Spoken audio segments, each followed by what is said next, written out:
Leading change is one of the hardest things that you'll ever do as a leader. And the truth, most transformations don't fail because of the strategy, they fail because of leadership. So in this video, I'm breaking down the 5 most common made mistakes that I've seen in my 26 years of leadership experience. So let's make sure that you don't repeat them.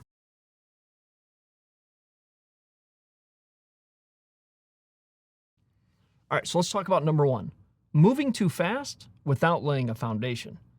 You see, we all want results, and we want them now. It's an instant gratification world we live in. But moving too fast without preparing your team is like building a house on sand. No foundation, and that structure is going to crumble. So let me give you an example. Early in my leadership journey, I once launched a new process. Completely overhauled this in about a week, and this was in a brand new role. No context and no buy-in. Within 2 weeks, half of the team was frustrated, and the other half was disengaged. That wasn't a great way for me to start out my new role, right? So the key lesson here is start with alignment and education. Share the why, outline the path, and garner their input. This preps the culture before you push the change. The change will not be successful unless the people behind the change believe it and buy into it.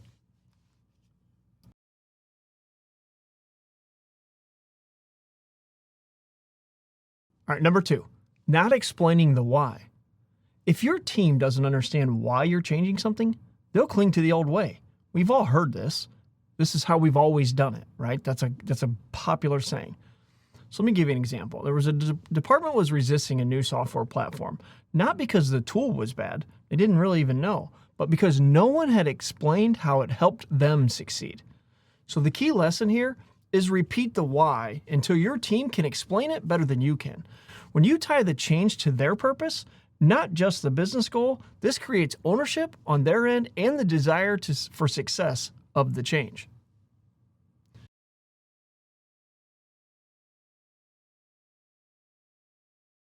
Okay, number 3, ignoring emotional impact. So change brings emotion. Those emotions can be fear, grief, anxiety, and leaders often bulldoze right through it. Let me give you an example. I once told a team, don't worry, it's just business after announcing a restructure. That hurt trust more than I knew. They begin to lose trust, be overwhelmed with uncertainty, and disconnect. So lesson here, hold space. Let people process. Acknowledge what they're losing and ask their feelings and support through the discomfort. This will take time, but show compassion and empathy for their feelings. It's proof that you care.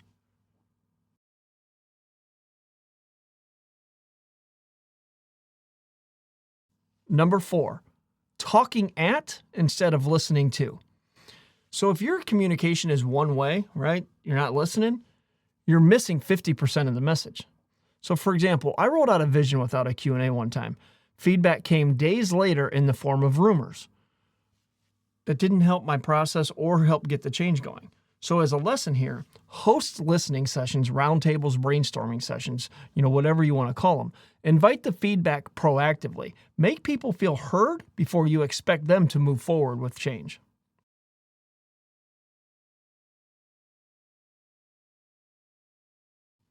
Number 5, assuming silence means agreement. Just because no one pushes back doesn't mean they're brought in, or that they're bought in, I'm sorry. A leader once told me, everyone's fine with it. 2 months later, the project fails. And that was because no one actually understood it, or did they want to buy in on it. So make sure, as a lesson here, that you ask real questions like what's unclear, or what concerns do you have? Remember, silence is a signal, not a stamp of approval. Change isn't about being perfect. It's about being present, it's about being persistent, and it's about being people first. Leadership during transformation isn't just about strategy. It's about how you lead through the storm. I am leading for you, and thanks for branching out.